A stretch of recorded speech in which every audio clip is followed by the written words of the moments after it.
Para clasificar un grupo de animales, primero debemos encontrar una característica común que nos permita separarlos en grupos más pequeños. Por ejemplo, podemos hacer dos grupos fijándonos en la manera de desplazarse. En un grupo estarán los animales que vuelan y los que no vuelan en el otro.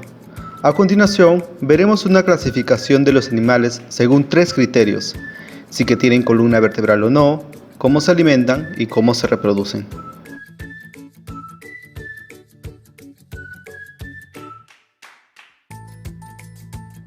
Los animales vertebrados son aquellos que tienen huesos y columna vertebral. El cuerpo de los vertebrados está formado por cabeza, tronco y extremidades. Además, la mayoría de los vertebrados tiene cola. Cada clase de vertebrado tiene su cuerpo cubierto de forma diferente. Los mamíferos tienen pelo, las aves tienen plumas, los peces y los reptiles tienen escamas. Los anfibios tienen la piel desnuda. Entre estos se encuentran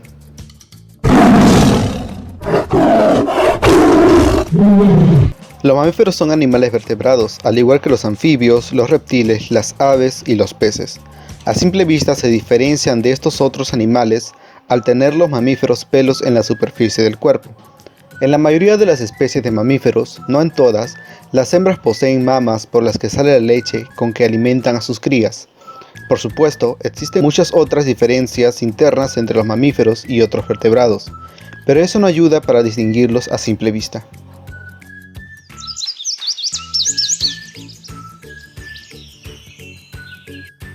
Son animales vertebrados de sangre caliente, que caminan, saltan o se mantienen solos sobre las extremidades posteriores, mientras que las extremidades anteriores están modificadas como alas que son adaptaciones para volar, aunque no todas vuelan. Tienen el cuerpo recubierto de plumas y un pico córneo sin dientes. Para reproducirse ponen huevos, que incuban hasta la eclosión.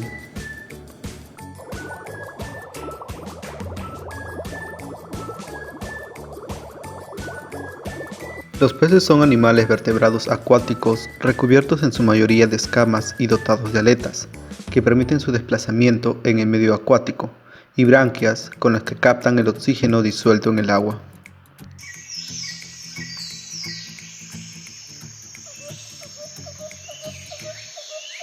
Los reptiles son animales vertebrados. Se estima que hace unos 310 millones de años descendieron de los anfibios, pero no de los anfibios modernos de hoy en día, sino otros anfibios que vivían en la Tierra en aquellos tiempos. Con el transcurso del tiempo, los mamíferos y las aves surgieron de los reptiles. Las 7000 especies de reptiles que viven hoy en día se clasifican en 4 grupos básicos. Estos grupos son lagartos y serpientes, cocodrilos, tortugas y tuátaras.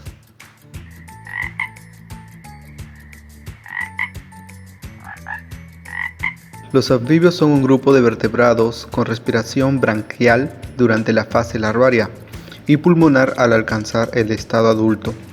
A diferencia del resto de los vertebrados, se distinguen por sufrir una transformación durante su desarrollo. Este cambio puede ser drástico y se denomina metamorfosis. Los anfibios fueron los primeros vertebrados en adaptarse a una vida semiterrestre. Se estima que hoy en día viven más de 6000 especies de anfibios. Con el nombre de invertebrado se conoce a todos los animales que no tienen columna vertebral, aunque dispongan de un esqueleto interno más o menos rígido. Se han adaptado a todas las formas de vida posible, desde los fondos marinos hasta la cumbre más alta. Son las especies más antiguas y también las más numerosas. Los principales grupos son los poríferos, los cnidarios o celenterios, los moluscos, los anélidos, artrópodos y equinodermos.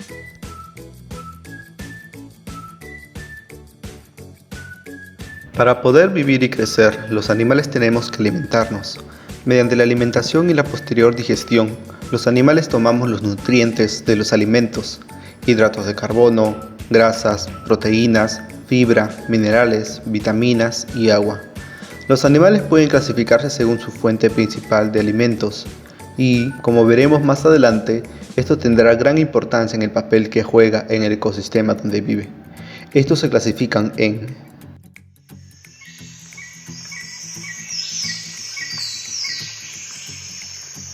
Un herbívoro es un animal que se alimenta principalmente de plantas. En la práctica, sin embargo, muchos herbívoros también se alimentan de proteínas animales, como huevos, etc. Los humanos que no comen carne no son considerados herbívoros, sino vegetarianos. En la cadena trófica, los herbívoros son los consumidores primarios, mientras que los que se alimentan de carne son consumidores secundarios. Algunos herbívoros pueden ser clasificados como frugívoros, los cuales comen solamente frutas, y frolívoros, los que se especializan en comer hojas. Esta especialización se encuentra lejos de ser universal, y muchos animales que comen frutas u hojas comen también otras partes de plantas, en particular raíces y semillas. La dieta de algunos animales herbívoros varía con la estación, especialmente en las zonas templadas, donde las fuentes de alimentación disponibles varían en el curso del año.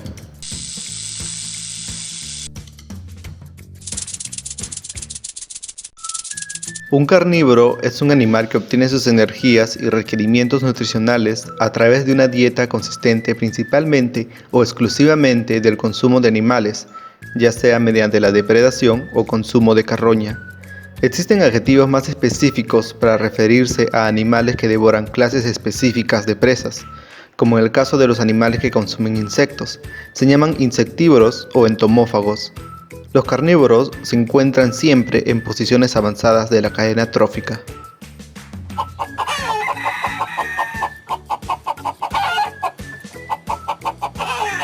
Omnívoro es el nombre que se les da a los seres que se nutren de toda clase de alimentos, porque sus preferencias alimenticias son muy variadas y disfrutan tanto de productos de origen animal como vegetal. Esto constituye una gran ventaja, ya que pueden sobrevivir en cualquier medio, lo que no ocurre con los animales muy especializados en su alimentación, que corren el riesgo de extinguirse cuando no pueden hallar el único tipo de comida que sus organismos aceptan. Además del hombre, hay otros animales omnívoros como el cerdo y el oso.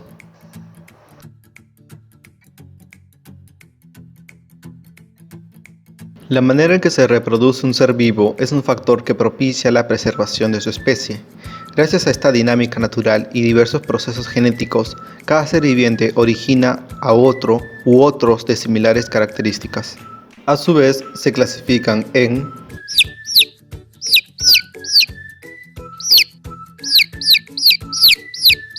los animales ovíparos se forman y desarrollan en el interior de un huevo que ha fertilizado el macho de la especie y ha sido puesto por la hembra. Son muchísimas las especies animales que nacen de un huevo, entre ellas están las aves, algunos reptiles como las tortugas o los cocodrilos, la mayoría de los insectos, los anfibios, la mayoría de los peces y algunos mamíferos conocidos como monotremas, como el ornitorrinco. En algunas especies los huevos son fecundados por el macho al depositar su esperma en ellas. En otros, el macho deja caer su esperma en los huevos de la hembra que ha soltado. Esto sucede sobre todo con algunos peces. El número de huevos que pone cada especie varía, puede ser desde uno solo hasta más o menos 100, como en el caso de las moscas. Los huevos son puestos en diferentes partes dependiendo de la especie. Las aves, por ejemplo, los colocan en nidos elaborados especialmente y son incubados, es decir, calentados hasta que nacen los polluelos.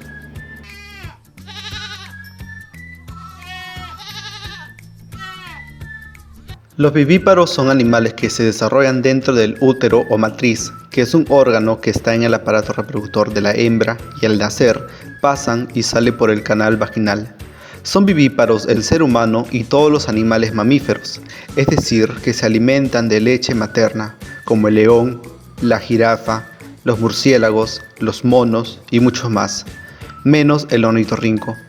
Y aunque son acuáticos, también son vivíparos la ballena y el delfín.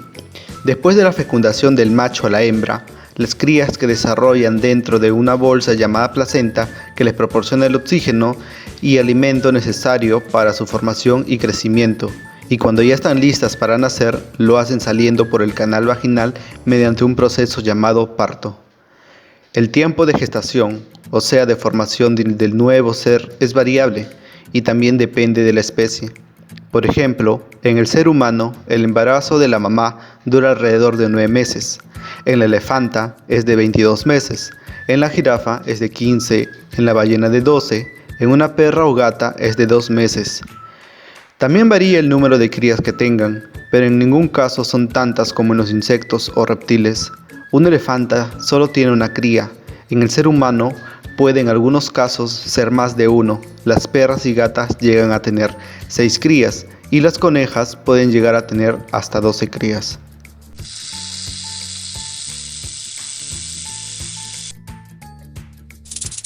Los ovovíparos se forman dentro de huevos que están dentro de la madre y en el trayecto uterino se va rompiendo el cascarón y nacen directamente de la madre. Un ejemplo de ellos son las serpientes. Hay también algunos insectos que son ovovíparos, ya que conservan los huevos en la vagina de la hembra hasta que nacen las crías.